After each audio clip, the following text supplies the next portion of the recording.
कधीच नाही चुकणार तुमचे फेवरेट टीव्ही शोज झी5 सोबत, तेही एकदम फ्री।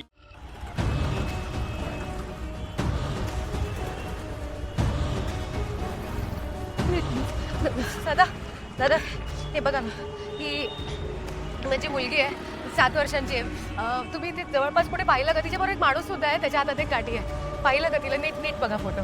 नाही, मी तर नाही बघितलं हिला।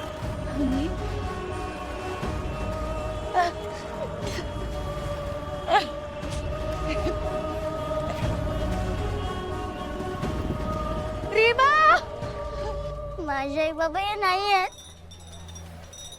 माझे आई बाबा देवबाप्पाकडे गेले। हो, म्हणूनच तू नेत्राला आवडत नाही।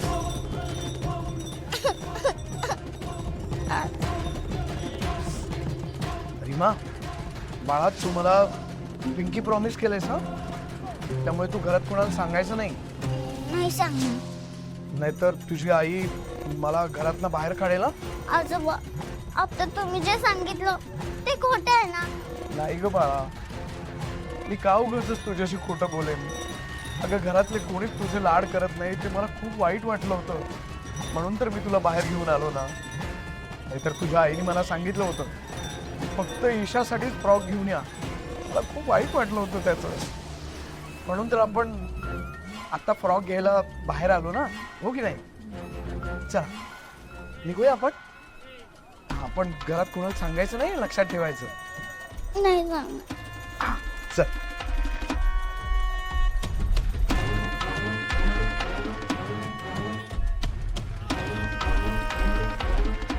ताई ताई, माझी एक 7 वर्षांची मुलगी आहे। तिने जरा पिवळ्या रंगाचा फ्रॉक घातलाय आणि ती ती ती कुठे सापडत नाहीये। तुम्ही कुठे बघितलं का इकडे?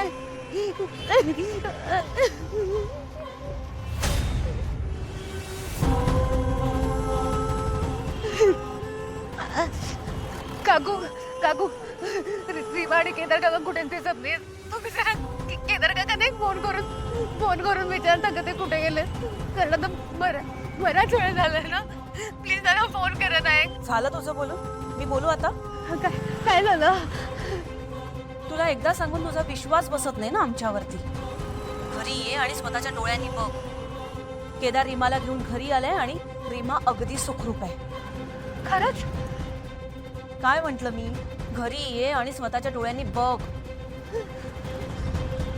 दीक्षा,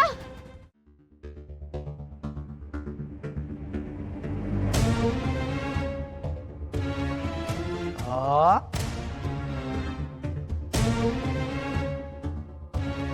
राजाध्यक्षांच्या घरात ही कोण परी आली आहे? गोड दिसतेस बाळा। रीमा, तुला आवडला ना फ्रॉक? हो, खूप आवडला। थँक्यू काका आजोबा। वेलकम। रीमा रीमा रीमा, तू ठीक आहे ना बाळा? तू ठीक आहे ना? कुठे गेली होतीस तू?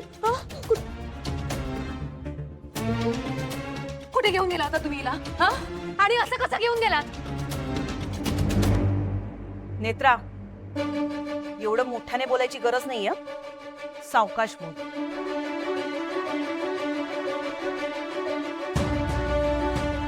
हे केदार, तू का घेऊन गेला होतास रीमाला बाहेर?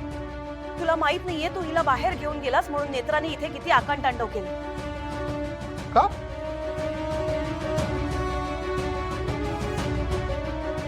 अगं, दिवाळीला मुलींना फ्रॉक घ्यायचे होते मला, पण नेमकं तेव्हा घेता नाही आलं, म्हणून आज सकाळी 2 फ्रॉक घेतले होते, पण नेमकं घाई गडबडीत एक पिशवी राहिली दुकान, म्हणून म्हटलं रीमाला घेऊन जावा आणि तिच्या आवडीचा फ्रॉक घेऊन द्यावा, म्हणून गेलो होतो।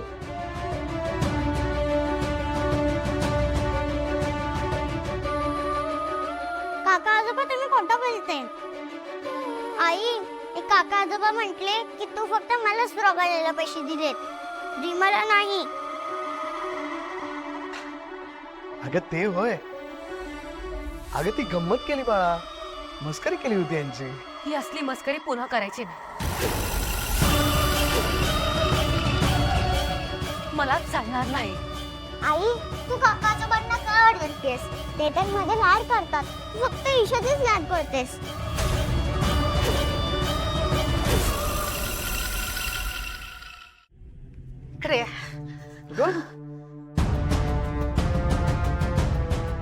तू इतकं का चिडतेस?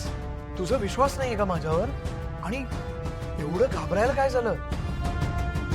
अगं आणि मी गंमत केली ग मुलींची, मस्करी केली त्यांची, ते तू एवढं का मनाला लावून घेतेस? आणि तू एवढा का तिरस्कार करतेस ग माझा? हे बघ, तुझ्यामुळे ही एवढीशी मुलगी पण मला खोटारडा म्हणाली. नाही हं, हे अजिबात आवडलं नाहीये मला. रीमा, बाळा, तोच सांग तुझ्या आईला. मी तुला बाहेर घेऊन गेलो होतो तर तुला भीती वाटली का ग माझी? नाही, तुम्ही तर माझे खूप लाड केले. ऐकलंस ना तुझीच मुलगी काय म्हणाली ते? नेत्रा, तू ना उगाच काहीतरी गोष्टी मनात ठेवून आहेस. आणि मुळात तुला जर माहिती होतं की रीमा माझ्या बरोबर बाहेर गेली आहे तर तू एवढा अखंड तांडव करायची गरजच नव्हती. केदार, तिला माहित होतं तरी सुद्धा ती तुला शोधायला बाहेर गेली होती. काय? हो. आणि खरं सांगू का केदार, चूक तिची नाही, तुझी आहे. माझी काय चूक आहे? केदार, तुला माहितीये ना आपण या घरात नकोय, मग तू मुलींना का लळा लावतोयस? नेत्रा तर अशी वागत होती जसं काही तू हिला किडनॅपच केलेस. नेत्रा, मला ना सगळं लक्षात येतं. नेत्रा, तुला खुपतो ना आम्ही? काकू, नेत्रा थांब, काही बोलू नकोस, फक्त ऐक. तुला असं वाटतंय ना की आमच्यापासून तुझ्या मुलींना धोका आहे? मला एक सांग, शेखर भाऊजी जर रीमाला घेऊन असं गेले असते तर तुला भीती वाटली असती? सांग ना, वाटली असती? नसती ना वाटली? शेखर भाऊजी कुठल्याही थराला जाऊन काय काय करू शकतात हे सगळ्यांना माहितीये, तरी सुद्धा तुला भीती वाटली नसती. पण तू आज एका निर्दोष माणसावरती नको नको ते आरोप केलेस. तुझा ना केदारवरती विश्वासच नाहीये ग. तुला मी कालच सांगितलं होतं, तू जर केदारवरती अविश्वास दाखवलास, त्याच्यावरती संशय घेतलास तर मी खपवून घेणार नाही. आणि तुझा केदारवर विश्वास नाही याचाच अर्थ तुझा माझ्यावर पण विश्वास नाही. पास झाला आता. आता यापुढे आम्ही दोघंही तुझ्या मुलींच्या सावलीला देखील उभे राहणार नाही. किती? आमचे ईशा आणि रीमाशी संबंध संपले.